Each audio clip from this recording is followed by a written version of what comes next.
కేంద్ర ప్రభుత్వం దేశంలోని అన్ని వర్గాల ప్రజలకు అండగా నిలుస్తోందని ఘనిశెట్టి అరవింద్ అన్నారు. బీజేపీ యువ మోర్చా రాష్ట్ర అధికార ప్రతినిధిగా బాధ్యతలు స్వీకరించిన ఆయన మాట్లాడారు.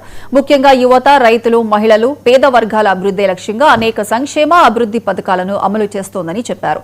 దేశంలో ఉద్యోగాలు, ఉపాధి అవకాశాలు పెంపొందించేందుకు కేంద్ర ప్రభుత్వం పలు సంస్కరణలు తీసుకొచ్చిందని తెలిపారు.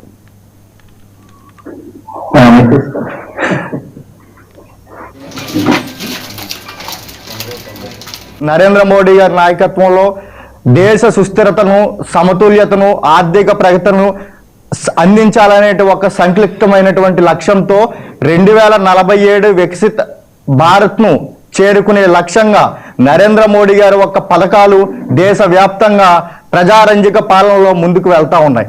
ఈ సందర్భంగా ఈ బడ్జెట్ ఒక ఆశల బడ్జెట్. ఈ బడ్జెట్ ని చూసి ప్రజలందరూ స్వాగతిస్తున్నారు. అట్లాగే ఈ బడ్జెట్ వల్ల పేద తరగతి, మధ్య తరగతి, చిట్ట చివరి అంత్యోదయ వరకు కూడా ఈ ఒక అభివృద్ధి ఫలాలు వెళ్తాయని నేను చెప్తా ఉన్నాను. అట్లాగే ఈ బడ్జెట్ లో ముఖ్యంగా 53,000 కోట్లకు పైగా ఈ ఒక దేశ బడ్జెట్ ని ప్రవేశపెట్టడం జరిగింది. అతి ముఖ్యంగా ఏదైతే 2014 ముందు కాంగ్రెస్ ప్రభుత్వము మౌలిక సదుపాయాలకి 1,40,000 కోట్ల బడ్జెట్ ను మాత్రమే ప్రవేశపెట్టడం జరిగింది.